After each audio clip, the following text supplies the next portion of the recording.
జనరల్‌గా ఒక్కొక్కళ్ళు ట్రైలర్‌లో గూడా ఎంట్రీ ఇస్తుంటే, ఆ ఎంట్రీ షాట్స్ గాని, fighting sequences, action sequences literally amazing అని చెప్పాలి. నేను మిమ్మల్ని ఎక్స్‌పెక్ట్ చేయలేదు సార్. ఒక లవర్ బాయ్‌గా చూసిన మేము ఒక యాక్షన్ కింగ్ అయిపోయారు ఇప్పుడు present.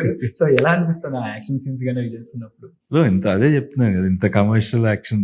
I done action before, but ఇంత కమర్షియల్ గా ఎప్పుడు చేయలేదు. So it was nice experience basic గా to see ourself in a different వే.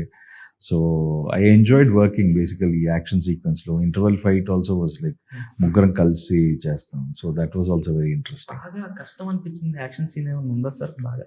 అంటే అమ్మా ఎందుకు వచ్చిందిరా బాబు ఈ యాక్షన్ సీన్, ఎందుకు ఇట్లాంటివి పెట్టారని చెప్పి అంటే ఆ టైంలో ఇబ్బంది అనిపిస్తుంది. మానిటర్ లో చూడగానే ఓకే ఓకే బానే ఉంది, ఓకే కష్టపడినందుకు కనపడుతుంది. So super sir. Aditi Shankar అలాగే నందిని ఆనంది అలాగే దివ్య పిల్లయ్య గారు వీళ్ళందరూ చేశారు. సో వీళ్ళందరితో వర్కింగ్ ఎలా అనిపించింది? వండర్ఫుల్ యాక్టర్స్ అండి అందరూ. And Aditi's first film in Telugu. Anandi అంటే she's done lots of films. And Divya Mangalavaaram చేశారు. But even the female characters in this film are very important. మీరు సినిమా చూసినప్పుడు ఆల్ ద క్యారెక్టర్స్, మేము ఈ ముగ్గురు క్యారెక్టర్స్ ఫోర్గ్రౌండ్లో ఉన్నారు, కానీ ద అదర్ 3 ఫీమేల్ లీడ్స్ కానీ, లేకపోతే అజయ్ క్యారెక్టర్ కానీ, జయసుధ గారు కానీ, so every character has an importance.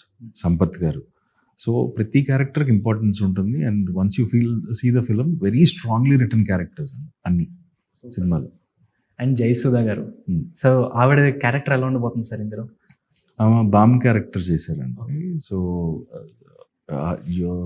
ఆవిడ యాక్టింగ్ గురించి మనం ఏం చెప్పలేము. It was a privilege working with her. I done 2 films before Jayasudha గారితో. సోలోలో సారొచ్చారు చేశాను. So after long time I had the privilege ఆవిడతో మళ్ళీ పనిచేసే ఒక అవకాశం దొరికింది. And it is always a learning curve. అలాంటి గొప్ప యాక్టర్స్తో వర్క్ చేసినప్పుడు we learn new things again. So it was always nice. Super sir. Sir ఇప్పుడు జనరల్గా మీది ఒక సాంగ్ బాగా ఇన్స్టాగ్రామ్ కానీ అసలు ఎక్కడ చూసుకున్న ట్విట్టర్ దగ్గర నుంచి మొత్తం మీదే సాంగ్ బాగా ట్రెండ్ అయింది.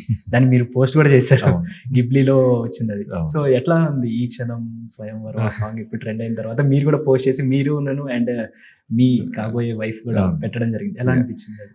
No, it was nice. After almost 10 years తర్వాత 2014 రౌడీ ఫిల్లో రిలీజ్ అయింది. I was shocked సడన్ గా ఇది ఎందుకు ట్రెండ్ అవుతుందని.